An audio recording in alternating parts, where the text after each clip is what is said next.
Hey guys, welcome back to the Cult Classic Kids Show. And I woke up at like 10:30 p.m. last night, and everything just hurts.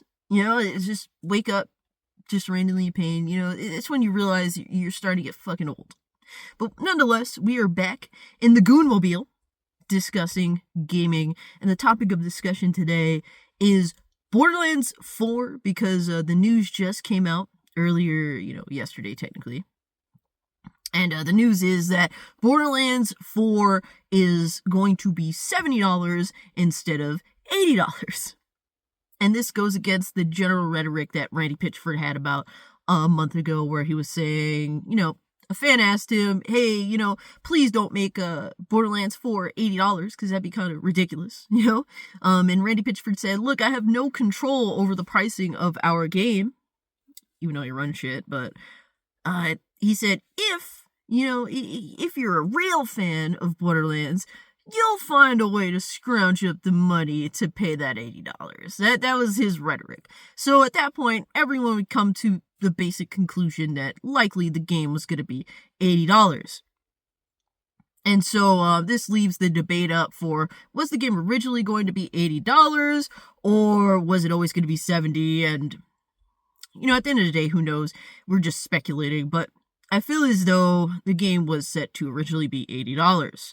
And to be honest with you, just putting it down to $70 doesn't necessarily make the situation better. Weirdos like the Mighty Keef, he was saying shit like, oh, gamers win because the game is $10 less than it was going to be. Or we thought it was going to be. And it's just like, is this a win? Is this a win that a company like Gearbox, who hasn't put out a good game in almost 15 fucking years, is putting out a $70 game that looks like a ripoff of Destiny? Crazy, bro. Yeah. Borderlands, Gearbox hasn't had a good game since Borderlands 2. Everything else has been an absolute piece of shit failure. But, gamers win because Borderlands 4 is $70 instead of $80. I think that this rhetoric is absolutely insane. I think originally the game was going to be $80. But now it's $70 because of the pushback. They just want the release to be relatively smooth, is what I'm assuming. So, let's just make it $70. We'll make back that extra money in another way. And mind you guys, 2K just introduced a new EULA, whatever it's called, basically giving them all the means to just siphoning, essentially all of your private information. Your name, your real name, your location, all this data, so that obviously they could sell it to the highest bidder, right? Or find ways to take advantage of your impulses, whatever have you. So, these are means of making back the extra money that they otherwise would have made, making the game release more expensive.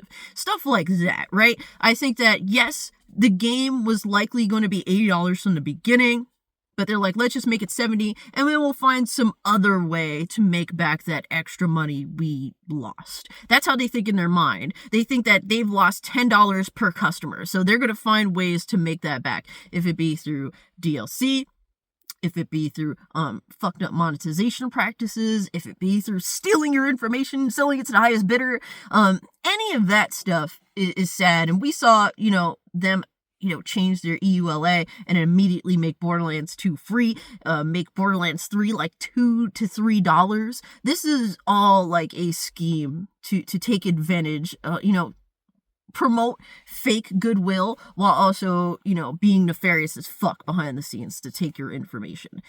And I have no hope for Borderlands 4. I do love the Borderlands franchise, particularly 1 and 2. 3 is not a good video game, sadly. I managed to have some fun with friends, but I think the mass majority of games that are not that good can be fun in a co-op situation. So yeah, that's really, it's been a struggle. I've been kind of like, fuck Borderlands since 3. And they've since did like Tales of the Borderlands, and apparently that was absolutely putrid. When you have a hard time genuinely outdoing a Telltale, That's kind of crazy because Telltale can't even really do gameplay.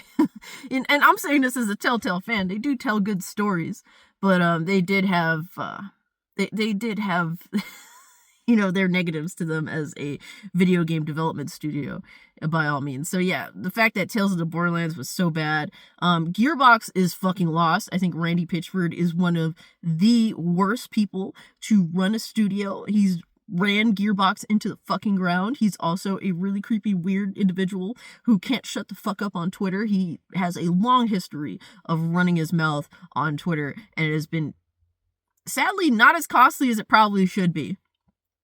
But for me, I will not be buying Borderlands for day one for $70. I obviously was gonna buy it for $80. I wouldn't buy it day one for $60.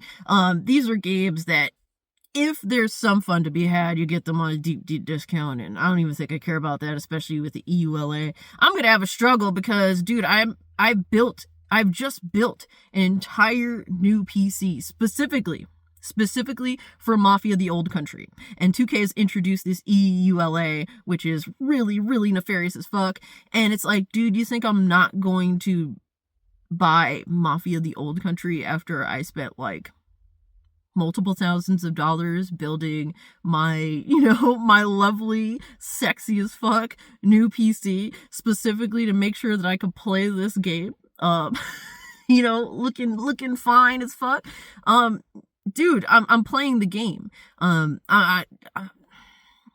Craziness, man.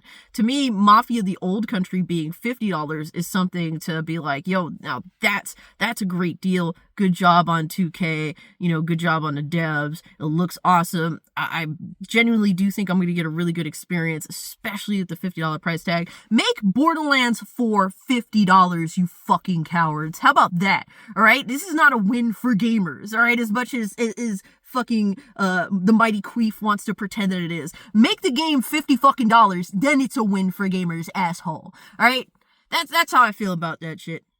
But yeah, guys, let me know what you think about this in the comment section down below. If you can, like the video, share the video, subscribe to the channel. If you guys can, please set the bell notification to all. I know it's a silly thing to ask, but like only 10% of my subscribers actually get notified when I make videos. So if we can improve that, I mean, you guys are subscribed to me because you want to see my videos. I make videos because I want you guys to see my videos. So I think it's a fair ask, right? Consider becoming a channel member. It gets you instant access to the Discord. It gets you dope ass emotes for the live streams, Tuesdays and Thursdays. And check out my Rumble, check out my Kick. I'm now dual streaming, all right? Because YouTube is not pushing my content like I want them to anyway. So, yeah, so we're just gonna have to find other means of getting word out there and meeting new individuals, right? But yeah, guys, with that being said, I'm out. Peace.